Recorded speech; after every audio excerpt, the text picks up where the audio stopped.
This is my review on the Never-Ending Story 3 Escape from Fantasia. So I have changed my mind about these movies a bit, so I'm going to review all three of them, but starting with the third one. I'm revisiting is the Never-Ending Story 3. It gets a 5 out of 10. It's not that good of a movie.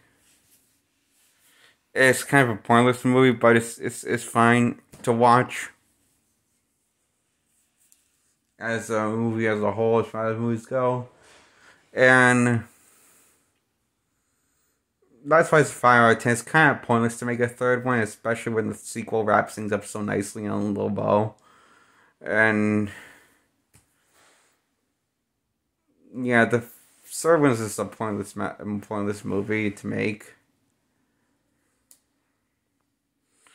Well, the sequel did have its problems. It is, like me, rebuild his relationship with his father. The kid's was between the kid and his father. The second one ended on that note. So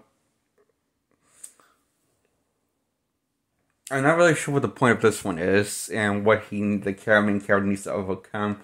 But he overcomes something just by being a geek, I guess.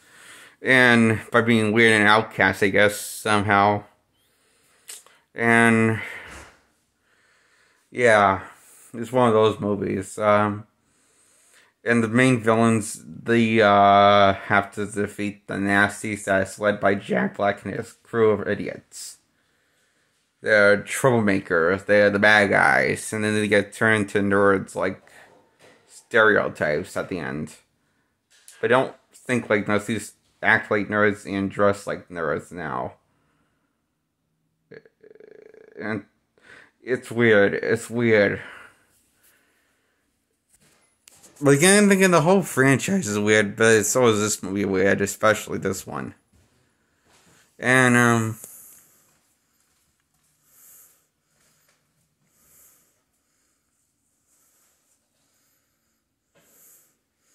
so yeah, the bullshit happy ending comes again.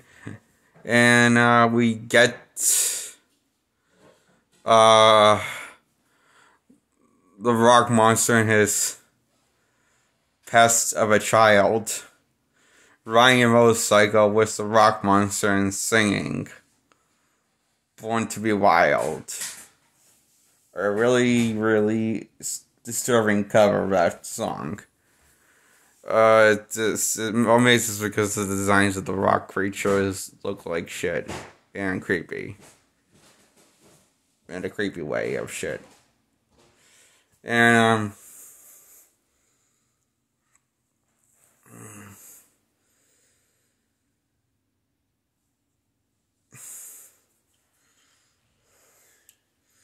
all of the people from Fantasia, if I remember correctly, if I'm seeing this correctly, the people in Fantasia are fucking tools.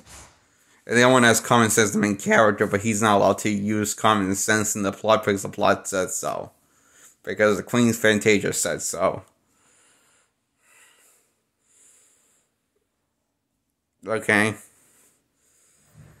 So they get MacGuffin to overcome this MacGuffin to defeat the bad guys to get their happily ending forever, finally. There was never a fourth one or a reboot. In movie form, as far as I know, a TV form, but it's probably working on it. And I hope that pays off with the rework for the franchise.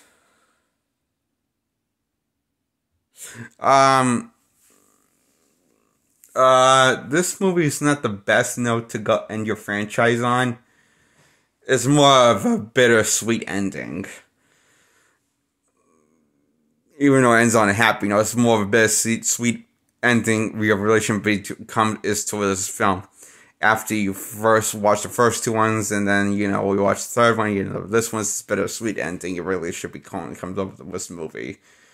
And, at first you might really dig it, then after time goes on, you're just going,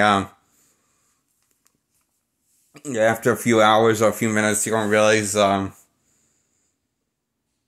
what was the point of that? Why didn't we have a third one? Why am I asking these questions? It's one of those kind of movies. Yeah. So yeah, it's a 5 out of 10. It's watchable. It's perfectly fine of a movie. I like it. I have to be clear that my 5s out of 10s are positive reviews. They're not negative. I don't, if it's 5 out of 10 or above 5 out of 10, it's positive for me. Coming from me for a movie or show or whatever the thing is. It's me actually praising them, but not going to praise it that much. I feel like I have to explain myself each time I do one of these points. I mean, final verdicts is so that because a lot of people misuse the 5 out of 10 on the internet, and I always say is the point that you don't know 5 out of 10 is still a decent number. It's just not a great number in terms of quality stuff.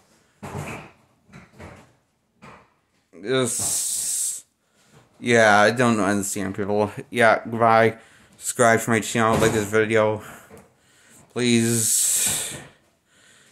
That was my review on Neverending Story, the Neverending Story 3, Escape from Fantasia. And that was my review. I hope you enjoyed it. Bye.